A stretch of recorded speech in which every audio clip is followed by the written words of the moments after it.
There is a bitter truth we avoid because it hurts.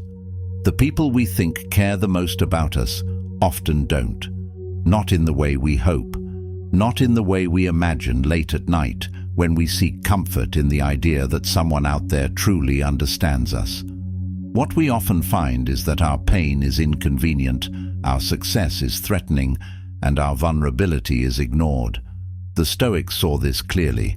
They did not live in illusions. They understood that expecting depth from shallow people is a recipe for suffering. You are not betrayed by others when they fail to care. You are betrayed by the expectation that they should. The modern world thrives on performance. Friends clap when it's safe, disappear when it's hard, and often remain silent when it matters most. The Stoic doesn't blame them. They don't chase applause or reassurance. They build their house on the rock of inner strength, not the sand of others' opinions. In this video, we strip away the comfort of illusions and face a necessary reckoning, to understand that many we call friends are merely familiar faces, not faithful hearts. And that's not a tragedy, it's a liberation. Chapter 1. The Stoic View of Companionship. Seneca once wrote, "Associate with people who are likely to improve you." That simple statement holds the weight of 1,000 modern friendships. To the Stoic, companionship is not a matter of habit or history, it is a reflection of virtue. True friendship is not rooted in shared interests or frequent laughs. It is not born of proximity, convenience, or the length of time you've known someone. It is shaped by shared values, by mutual accountability, by an unspoken agreement to sharpen one another into something stronger, wiser, more virtuous. The modern view of friendship has drifted far from this ideal. We gather acquaintances the way one collects souvenirs, tokens of moments, not testaments to meaning. We confuse charm for character, presence for loyalty, and constant communication for genuine connection. We surround ourselves with those who flatter our ego, not those who challenge our soul. And then we wonder why we feel empty in a room full of people. The Stoic would tell you, because depth cannot be faked, because comfort is not the same as compatibility. A true friend is not afraid of your growth. They are not threatened by your transformation. They are a mirror when you lose sight of yourself, a compass when you drift, a hand that reaches not only when you're winning, but especially when you're not. They offer truth, not to hurt you, but to heal you. They don't coddle your weaknesses, they help you confront them. They don't enable your excuses, they remind you of your responsibilities. This is the standard the Stoics held, not perfection, but principle. The Stoic is not cold, they are courageous in how they relate. They do not cling out of fear, they connect with intention.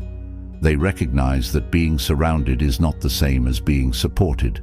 They know that a crowded life can still feel profoundly lonely if it's filled with people who do not truly see you.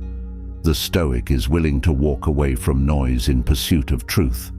They understand that friendship is not about how many know your name, but how many know your soul and help you live aligned with it. The ancient philosophers lived in a time full of political alliances, public performances, and superficial allegiances, but they carved out something timeless. Relationships built not on spectacle, but on substance. They did not measure friends by their flattery or their usefulness. They measured them by their devotion to shared values, to the pursuit of wisdom, to the hard and honest work of virtue. They knew that character is not contagious, but it is reinforced through community. So they chose their circle with care. Friendship, if it is to be Stoic, must be intentional at every step. It must be chosen slowly, with eyes wide open, tested often through time and adversity, and released without clinging when it no longer serves the soul. It is not to be assumed simply because you've shared meals, moments, or memories. Longevity is not proof of alignment. The Stoic does not view friendship as a contract sealed by time, but as a collaboration of virtue, a mutual journey toward a higher self. If that collaboration begins to erode your clarity, distort your principles, or cost you your peace, then it is no longer worthy of the name. True companionship sharpens you. It does not blur your edges or suffocate your voice. The Stoic is not cruel in letting go. They are clear-eyed. They understand that love without truth is bondage. They do not mourn the departure of those who were never truly aligned. They recognize it as a necessary clearing. They don't beg for presence that lacks purpose. They do not anchor themselves to people who float with the wind of convenience. When someone walks away, the Stoic does not chase. They do not grovel for attention, nor seek to correct someone else's indifference. They reflect. They pause and ask with courage, was this person ever truly aligned with the values I hold sacred? Did this relationship nourish my character or merely my comfort? Did this connection strengthen my resolve, or did it dilute my conviction? If the answer is no, then the grief is transformed into gratitude for the insight, for the inner refinement, for the space it now opens up for something deeper. Because nothing is truly lost when what leaves was never loyal to your growth. What remains is your integrity, your self-respect, and the lessons that sharpen your discernment moving forward. Chapter 2. Signs that they don't care. When your silence goes unnoticed, it teaches you something. When your absence is not questioned, your presence was never truly valued.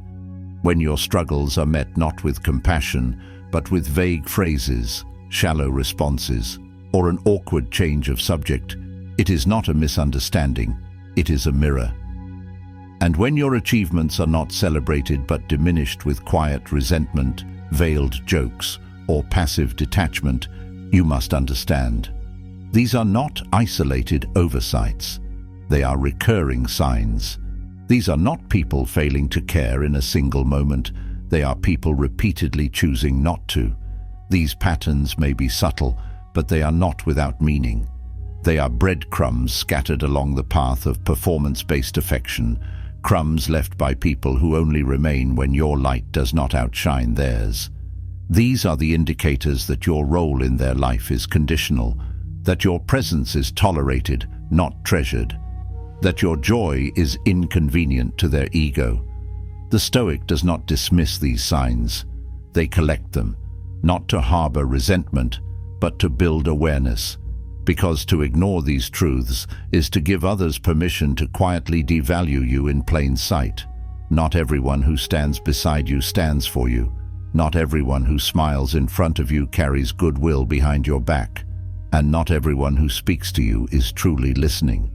The Stoic understands that seeing this is not cruelty, it is clarity. It is the necessary first step toward protecting your peace and withdrawing your energy from those who drain it. They do not shame themselves for having believed in someone's potential, but they do hold themselves accountable for staying too long in relationships that continue to erode their sense of self. Clarity is not a weapon, it's a form of healing. It is how you reclaim your mind in a world designed to sell you illusions.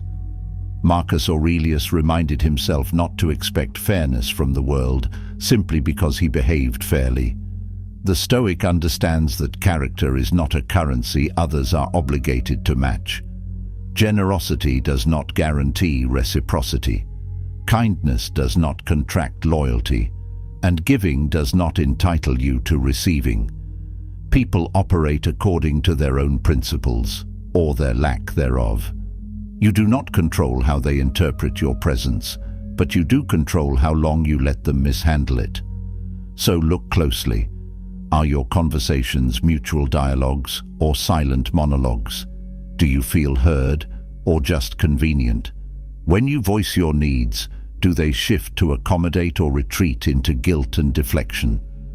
The answers live not in their words, but in your emotional residue. Pay attention to how you feel after being around them. Energy doesn't lie. The Stoic does not measure a life by the number of hands that applaud, but by the number of moments they walked alone and stayed true to their principles. They do not worship belonging because they have made peace with solitude. They understand that it is better to walk alone in alignment than to walk with a crowd that demands your self-betrayal. Real connection is never performative. It is not maintained through emojis or likes, but through quiet consistency, through honesty, through effort. The Stoic is rich in solitude because their solitude is not empty, it is filled with self-trust. They do not fear silence because in silence they find the voice that truly matters, their own. Resilience to the Stoic is not measured by how much noise surrounds you, but by the steadiness of your heart in the absence of applause. Can you still act with integrity when no one is watching? Can you still stand upright when no one offers a hand? Can you still choose the right path when you walk it alone? These are the tests that reveal not just strength, but sovereignty. External affirmation fades. Internal assurance endures. That is what the Stoic cultivates daily. Not popularity, but presence. Not followers, but foundation. And this clarity about others does not make you hard. It makes you wise. It does not lead you to isolation, but to discernment. You don't need walls. You need gates. You need to decide who enters your space, who gets to hear your truth, who gets access to your energy. Everyone can speak to you. Few should shape you. This is the discipline of protecting peace. This is the maturity of choosing alignment over attachment. The Stoic does not confuse openness with access. They know the difference between compassion and compliance, between kindness and self-erasure. Stop defending people who only show up when it serves them. Stop calling absence a phase when it's a pattern. Stop explaining away indifference with excuses that only keep you bound.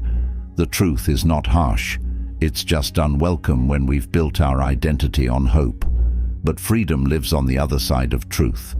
When you finally stop rewriting their behavior to fit your longing, you gain something far more valuable than false connection. You gain your dignity. You gain your focus. You gain the silence that speaks louder than the noise ever did.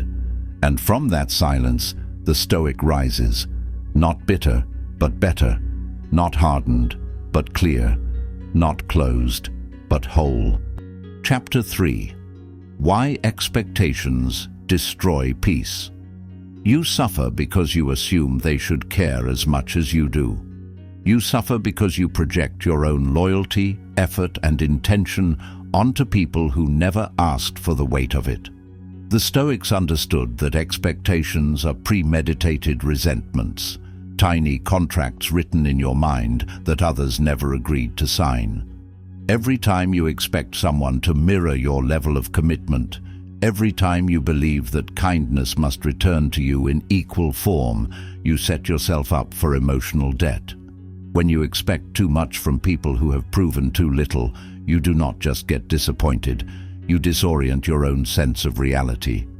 Epictetus taught, "It's not what happens to you, but how you react to it that matters." That includes how you react when someone doesn't show up for you. Expecting someone to call when you've gone quiet is not a demand. They never promised that level of attention. Expecting someone to notice your sadness, your effort, or your loyalty does not mean they ever will. Expecting a friend to defend you when you're not in the room is not owed. It's hoped for, and hope, while beautiful, is not a stable pillar for peace. When you base your peace on the behavior of others, you are building your temple on shifting sands. You become a guest in your own emotional life, waiting for others to decorate it. When you stop expecting others to be your savior, your therapist, your emotional crutch or cheering section, you begin to reclaim a level of power that had been unconsciously outsourced. You begin to reclaim sovereignty over your own emotional state. You shift from a posture of seeking to one of standing. You begin to move from need to choice, from desperation to discernment. You stop outsourcing your healing and begin tending to it internally. You build your own internal support system, not because you want to be isolated, but because you no longer want to be fragile, no longer wish to be defined by the unreliable tides of other people's attention. This transformation is subtle but powerful. It means you stop waiting for validation and begin living from self-respect. It means you stop reacting to being overlooked and start focusing on showing up for yourself. You begin to notice how often you've edited yourself to be palatable for others, how often you've swallowed discomfort to maintain harmony. The moment you stop participating in your own devaluation, everything shifts. You stop being available for every conversation that doesn't honor you. You stop attending the emotional performances of people who only know how to take. You stop explaining yourself to people committed to misunderstanding you, and you begin reserving your voice for those who value its tone and truth. You become less reactive and more responsive, less shaken by others and more rooted in principle. You develop patience, not passivity, grace, not gullibility, steadiness, not silence, and most importantly, discernment without resentment. You begin to understand that walking away isn't cruel, it's clarity in motion. You stop pouring into people who only offer an empty cup, people who drain more than they replenish, who smile more than they show up, who praise you in private but disappear in crisis. You stop bleeding on those who never signed up to heal you, and you begin tending to your own wounds with clarity, discipline, and accountability. You learn that healing is not about who hurt you, it's about how you decide to carry the scar. You treat your pain not as a burden to be handed off, but as a responsibility to be carried with wisdom, turned into insight, and eventually into boundaries. The Stoic trains for disappointment, not because they are cynical or cold, but because they understand the unpredictability of human behavior. They know people act in accordance with their nature, not your need. They are prepared for misalignment without making it personal. They understand that some will fail to meet them where they stand, not out of malice, but because they simply can't. Some people aren't emotionally equipped to hold space for you. Some people are only comfortable in shallow waters and will panic when you show them the depths. And this is not a reason for despair, it is a path to liberation. It is the unshackling of your peace from someone else's performance. It is the moment you realize that emotional maturity is refusing to collapse every time someone fails to love you well. It is accepting their limitations without shrinking your own worth to fit within them. You are not in control of how others treat you, but you are in full command of how long you tolerate it. This is power, not control over others, but control over your thresholds. You get to decide where access ends. You get to decide who earns presence in your sacred spaces. When you accept that most people will not be what you imagined, when you stop trying to squeeze depth from shallow wells, you make space for something far more valuable than idealism, truth. And with truth comes strategy. You begin to build boundaries, not walls. You begin to curate your environment with care. You learn that emotional simplicity is a gift, being around people who don't require you to explain your soul in order to be seen. You begin to protect your peace as if it were your most sacred possession, because it is. Without peace, there is no clarity. Without clarity, no direction. You begin to navigate relationships with a map grounded in reality, not fantasy. You trade wishful thinking for conscious choice. You choose those who show up not just in sentiment, but in substance. You don't close your heart. You simply stop leaving the door wide open to anyone who knocks. You install a lock. You ask questions. You check intentions. The sooner you accept this, the freer you become. Not bitter, not detached, just unburdened by illusion, just clear, just committed to truth. And that truth becomes your freedom, not because it's painless, but because it's honest, because it no longer leaves you wondering where you stand, because it allows you to finally stand where you were always meant to, in your own presence, with your own peace, and under no one else's shadow. Chapter 4. Emotional detachment as strength. Detachment is not indifference. It is clarity sharpened through self-respect. It is the powerful, liberating ability to see people precisely as they are, not as your hopes, fantasies, or emotional needs would like them to be. It is not a cold withdrawal from human connection, but a courageous refusal to be imprisoned by false expectations. The Stoic does not numb themselves to the pain of rejection. They allow themselves to feel it completely, but without being controlled by it. They sit with it, breathe through it, and move forward stronger. They don't suppress emotion, they learn to understand and direct it. Mastery over emotion isn't the absence of feeling, it's the capacity to feel without losing composure or clarity. Detachment is the unwavering discipline to refuse letting someone's silence or neglect redefine your worth. It is choosing to remain aligned with your highest principles, even when attention is withdrawn, even when affection fades. It is the decision to keep walking your path, steady and focused, when someone you once trusted chooses to stop applauding your growth. Detachment is not a rejection of love, it's the rejection of conditions placed upon it. It's the commitment to not shrink simply to remain held. It's the wisdom to know that letting go is not loss, it's refinement. This level of strength is not gifted, it is cultivated. It requires practice, daily, honest, intentional. It takes journaling through the thoughts that cloud your mind, sitting in silence long enough to distinguish your intuition from your insecurity. It means embracing reflection without self-pity and interrogating your own reactions. Ask, why does this hurt me? What part of my identity is tethered to their approval? What void am I trying to fill through their acceptance? Where did I hand them the keys to my self-image, and how do I take them back?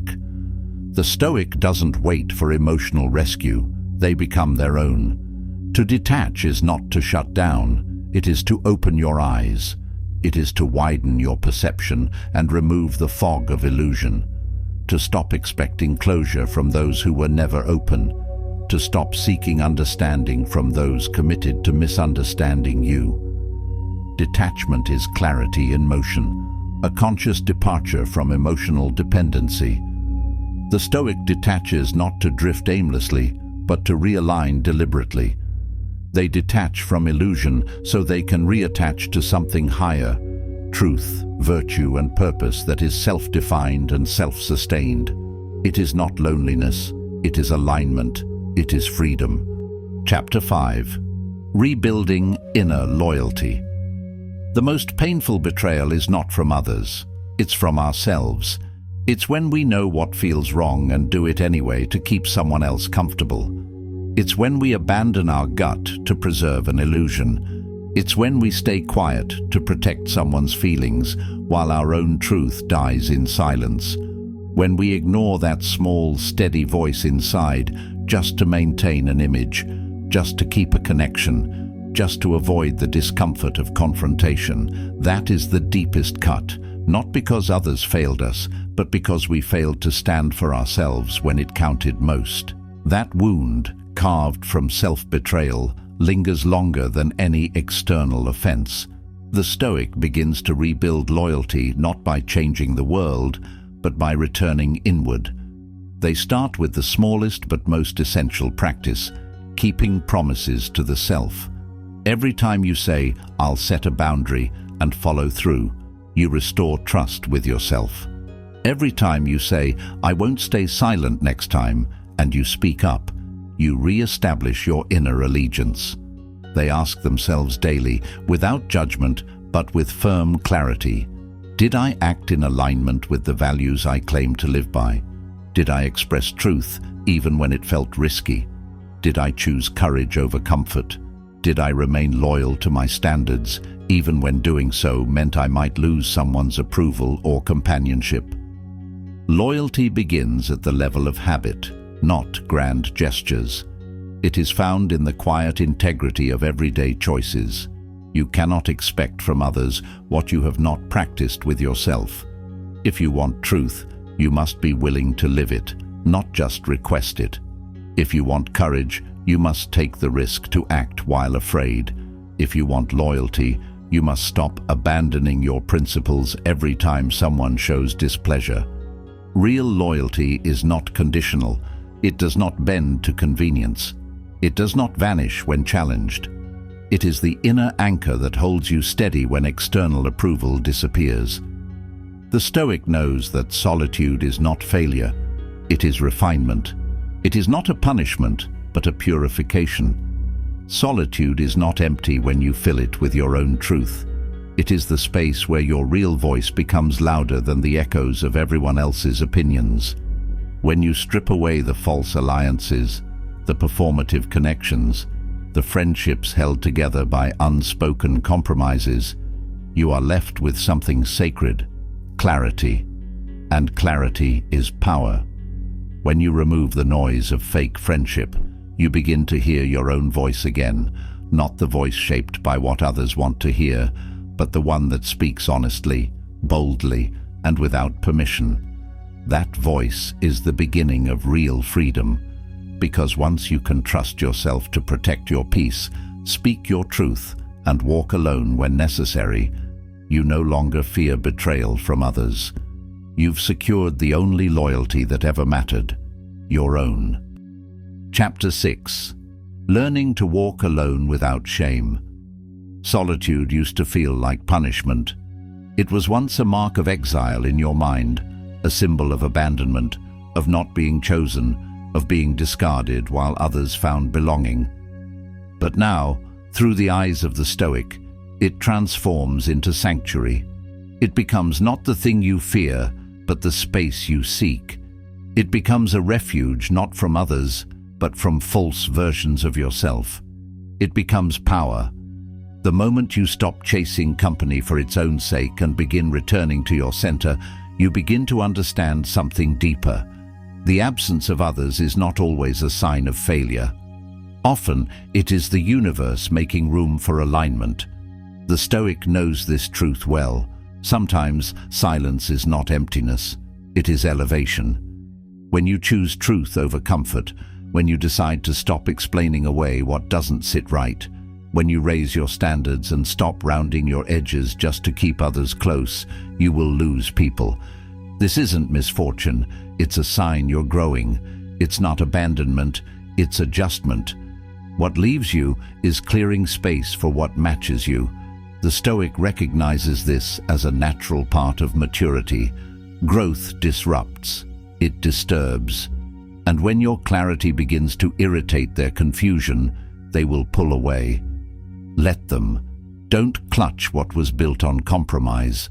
Don't grieve the unraveling of relationships that couldn't withstand your truth. Where they exit, you enter something better, your own power. You don't walk away empty, you walk away whole. To walk alone is not to be lonely. It is to finally stop lying to yourself. It is to peel away the roles you were playing, the scripts you were handed, and finally speak to yourself without an audience. It is deep, uninterrupted dialogue with your own soul, not filtered through others' opinions, not distorted by their expectations, but clear, honest, and sacred. This is the workshop of the Stoic, the quiet chamber where illusions are dismantled and truth is forged. Solitude is not the absence of life. It is the presence of something purer. It is where the mind is tempered, the will is forged, and the soul is reintroduced to its true nature. Every hour alone becomes an act of devotion, not to ego, but to essence. While the world chases validation in noise, the Stoic retreats into stillness.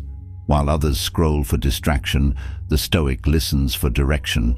Solitude becomes a forge, a place where the fire of discipline tempers the iron of virtue. In this sacred silence, the Stoic does not perform for the crowd. They prepare. They do not seek recognition. They seek refinement. Their life is no longer a show. It is a structure, built not for visibility, but for resilience.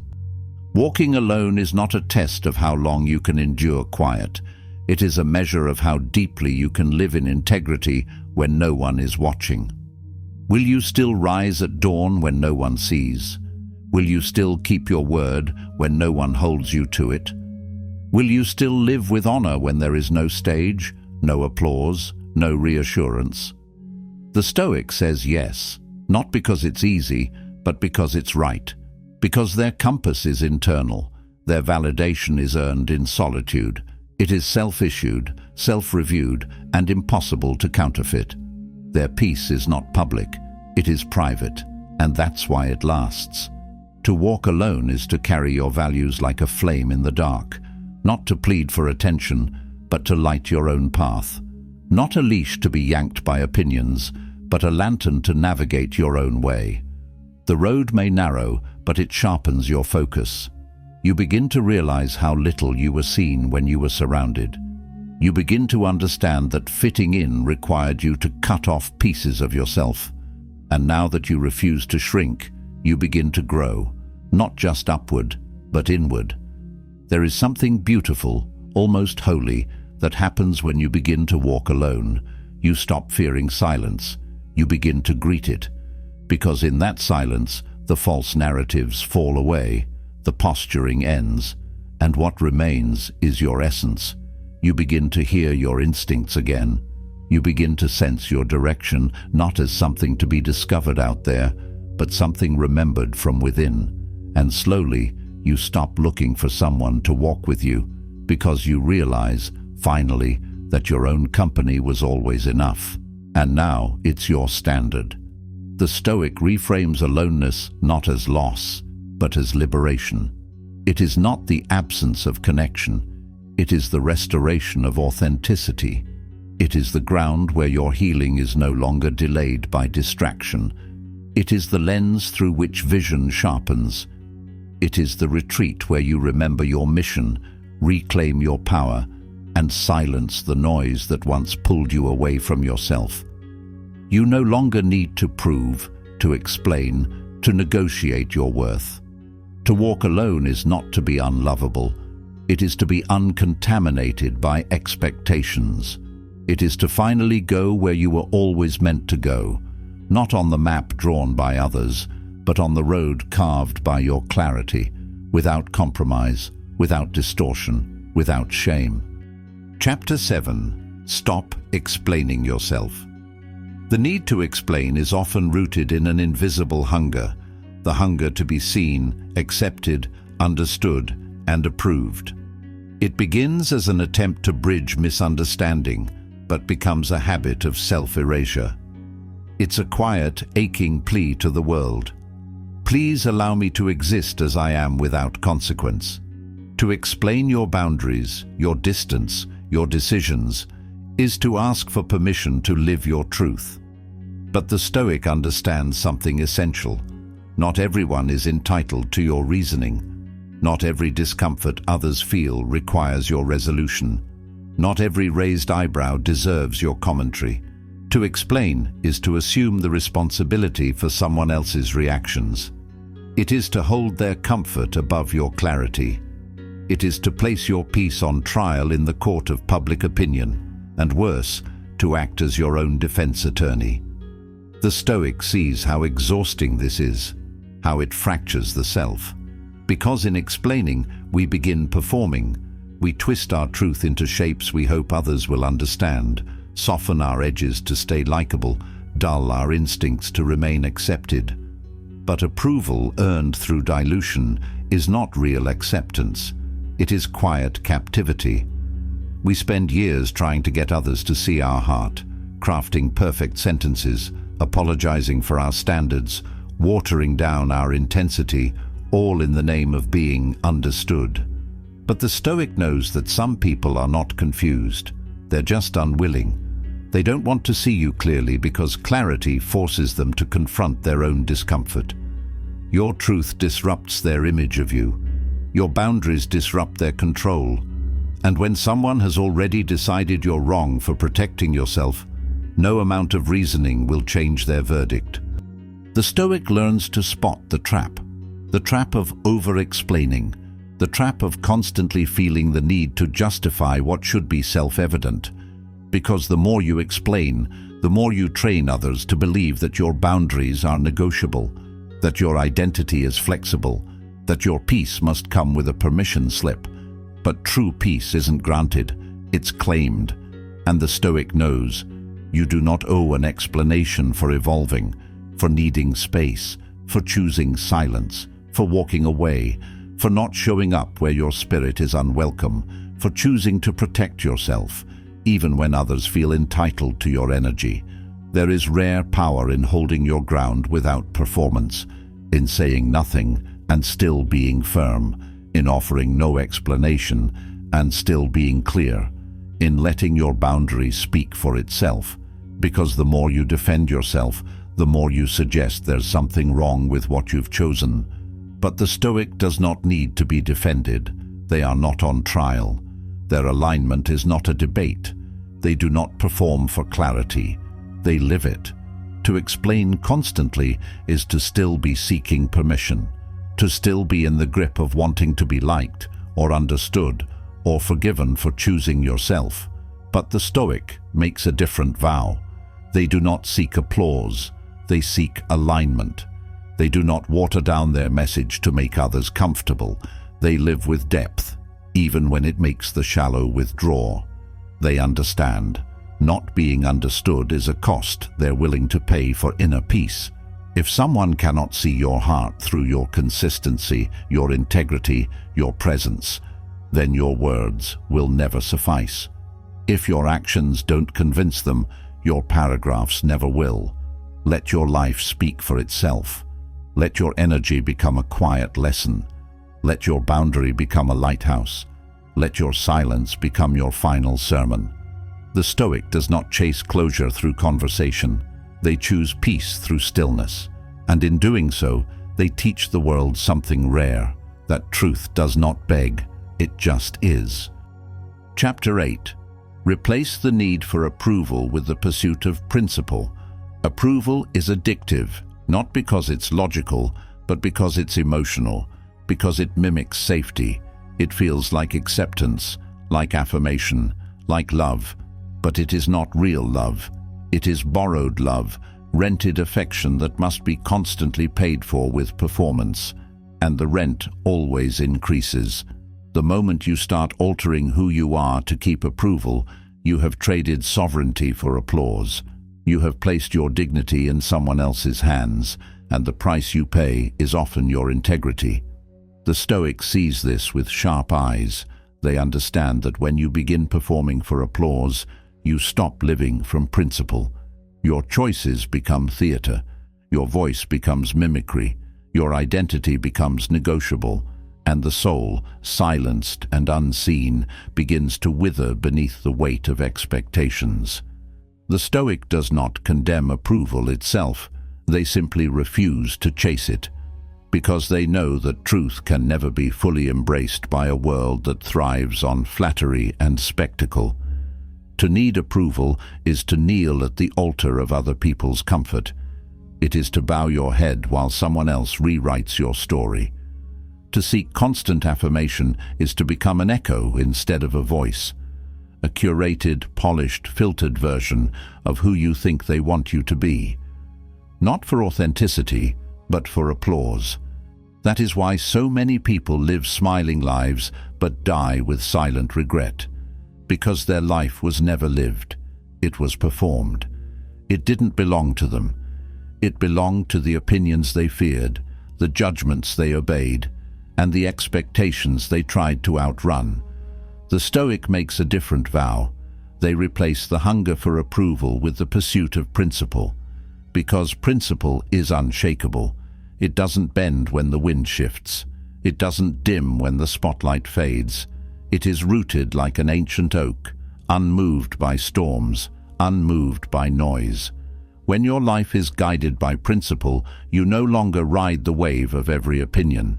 You no longer dress yourself in the fashion of the crowd. You do not check the temperature of every room before deciding who to be. You bring your own weather. This shift costs you something. You will lose people when you stop auditioning for approval. You will lose invitations. You will lose nods of approval and smiles of agreement. But what you gain is something you never had while you were pretending: yourself. You gain the unshakable stillness that comes from not needing to be liked. You gain the clarity that comes from not changing your values depending on who's watching.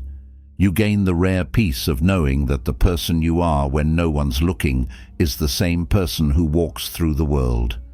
This peace is not soft, it is not passive, it is not loud, it is deep, it is rooted, it is earned, and it is unbothered by discomfort, because the Stoic knows that discomfort is not danger. Discomfort is information. It is a sign, a whisper from the soul that you are finally refusing to shrink, that you are beginning to grow into the space you were always meant to fill. And that growth will make others uncomfortable, especially those who only loved your compliance. Let it. The Stoic does not live to be understood. They live to be aligned with what is true, with what is right, with what is eternal, not trending. And they know that being misunderstood is a small price to pay for the reward of integrity, that being rejected by some is a worthy exchange for remaining faithful to their core, because popularity fades, platforms crumble, but principle, lived with discipline, leaves legacy. And so the Stoic walks forward, not to impress, but to embody, not to win crowds, but to win peace, because at the end of this short life, it is not who approved of you that will matter. It is who you became in silence, in struggle, and in truth. Chapter 9. Protecting your energy is an act of wisdom. The Stoic understands that energy is not just a vague or abstract idea, it is a sacred currency. And like all currencies, it holds weight, it carries value, and it demands stewardship. Your energy determines how you show up to your life, how you handle adversity, how you engage with others, and how much of yourself remains at the end of each day. Most people spend this currency recklessly, without thought, without strategy, without awareness. They throw it into gossip, pour it into drama, waste it on opinions that do not matter, and invest it in people who do not value it. Every conversation, every scroll, every reactive emotion is a transaction. You either leave that moment richer in clarity, deeper in presence, or poorer in peace and depleted in focus. The average person doesn't even know this transaction is happening. They wake up and hand over their energy to the first notification they see. They open their door wide to every argument, every attention seeker, every emotional storm disguised as connection. They live with no filter, wide open, emotionally raw, mentally fragmented, spiritually thin. They don't guard their energy because they don't know it's being stolen. But the Stoic knows. The Stoic sees what most miss. To the Stoic, energy is sacred. It is not handed out indiscriminately. It is guarded with intention. It is allocated with purpose. They protect it like they would their most valuable resource, because it is. Every drop of attention given to something meaningless is a drop stolen from what is essential. Every argument you engage in robs you of stillness. Every distraction you entertain delays your progress. Every toxic relationship you maintain bleeds out your potential. The Stoic does not make these trades. They don't spend energy proving themselves. They don't chase approval. They don't pour energy into explaining their standards to those who are committed to violating them. They reserve their energy for what builds inner strength, mental clarity, personal virtue, and creative purpose. Protecting your energy is not selfish. It is survival. It is not withdrawal from life. It is full, mature engagement with it. It's not about cold detachment. It's about sacred curation. It's knowing that the more you grow, the more intentional you must become. Because growth is magnetic. It attracts eyes. But not all who approach come to honor what they see. Some come to mimic, some to compete, some to feed, and others to pull you back into the version of yourself they are more comfortable with. The Stoic sees this and responds not with paranoia, but with discernment. The Stoic learns to say no, not as rejection, but as preservation, to walk away, not as punishment, but as principle. They conserve peace the way a skilled warrior conserves their blade, sharpened, sheathed, and drawn only with purpose. They do not waste it. They do not swing at shadows. They do not respond to every false alarm. Not every question deserves an answer. Not every message needs a reply. Not every attack needs a defense. Not every fire deserves your oxygen. The Stoic doesn't chase closure from the confused. They don't waste time trying to convince people of who they are.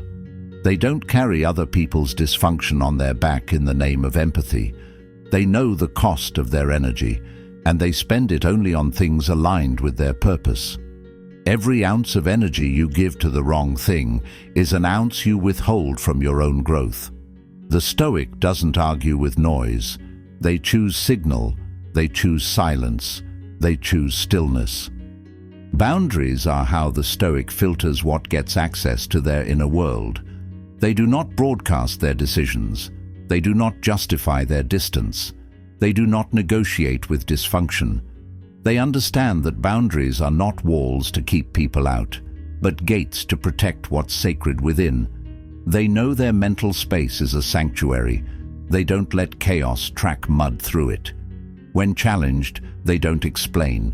They observe. When pressured, they don't comply. They pause.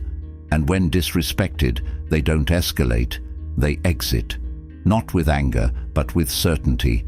Every reaction is energy spent, and every distraction is clarity delayed. The Stoic is not reactive, they are responsive. They pause when others rush. They reflect where others lash out. They know the value of creating over debating, building over defending, choosing purpose over pleasing. They know that each time they chase validation, they leak energy that could have been invested in mastery. They don't trade their presence for popularity. They don't compromise depth for attention. They protect their focus like they protect their principles, non-negotiably.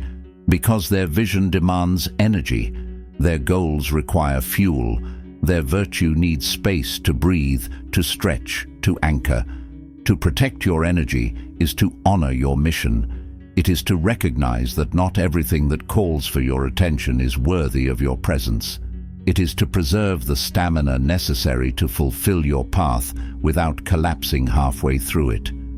It's not about hiding from the world.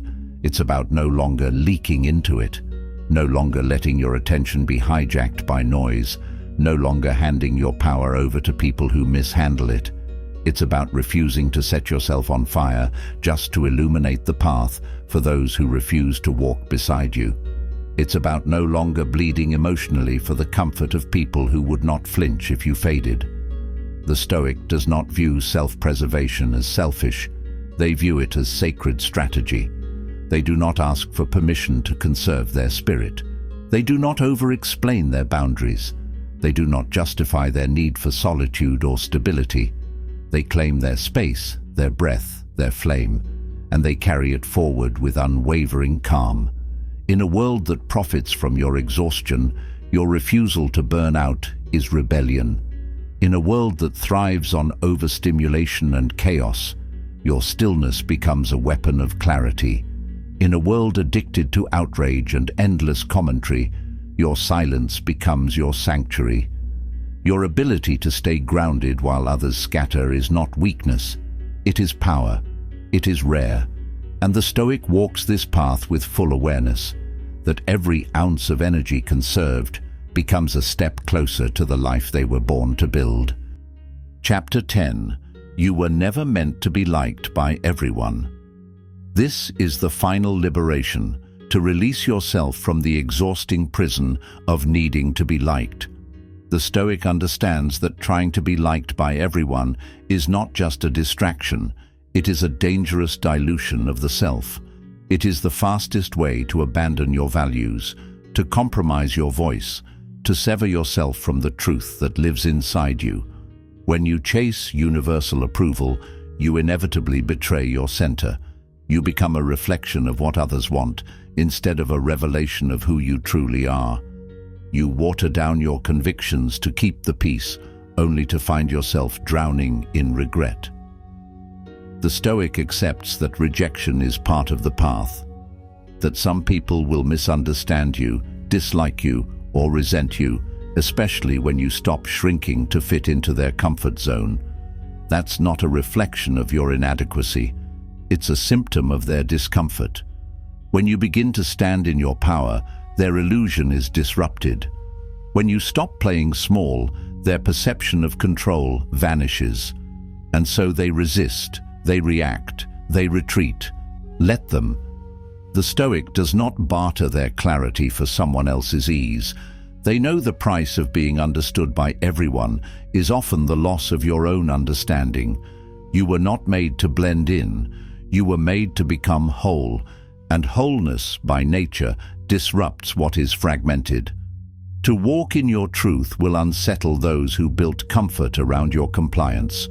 To say no without apology will offend those who counted on your silence. But this disruption is necessary. This discomfort is divine, because the price of self-respect is the willingness to be seen clearly, even if that means being rejected honestly. And that price is worth every step. The Stoic doesn't strive for universal approval. They strive for internal congruence. They do not count the number of admirers. They count the number of times they chose integrity over indulgence. They would rather be respected in solitude than adored in pretense. They do not shape their lives to satisfy the crowd. They shape their lives to reflect their code. And at the end of each day, they sleep peacefully, not because they pleased everyone, but because they did not betray themselves. You do not need to be liked to live fully. You do not need to be accepted to be aligned. You only need to be true to your rhythm, your standards, your mission. The Stoic walks this path without disguise, without guilt, and without fear. Because they know, legacy is not made in applause. Legacy is made in principle. It is not the loud approval of the crowd that lasts. It is the quiet honor of living as you were meant to. So walk your path, not with hesitation, but with quiet certainty. Let the false alliances fall away like leaves in the wind, making room for roots to grow deeper. Let your truth offend those still clinging to masks. Let it disrupt, let it awaken, let it cleanse the spaces where deception once lived. Let your calm presence silence the noise, not by overpowering it, but by rendering it irrelevant. You were never meant to blend into a crowd built on performance. You were never meant to shrink for the sake of harmony. You were meant to be true, to stand firmly in the values that make you whole, even if they set you apart. You were meant to be strong, not just in resilience, but in restraint, in discernment, in silent refusal to become what the world demands you to be. You were meant to be free, free from the need to explain your peace, free from the weight of others' projections, free from bending every time someone pulls on your boundaries. Walk your path with grace, but do not apologize for the steps that leave others behind. Walk with softness, but do not yield when your truth is called inconvenient. Walk with conviction, knowing that your steps, though solitary at times, are leading you somewhere sacred. Because you are not walking to impress, you are walking to arrive. And when you arrive, it won't be to applause, but to alignment. And that is a prize far greater than being liked.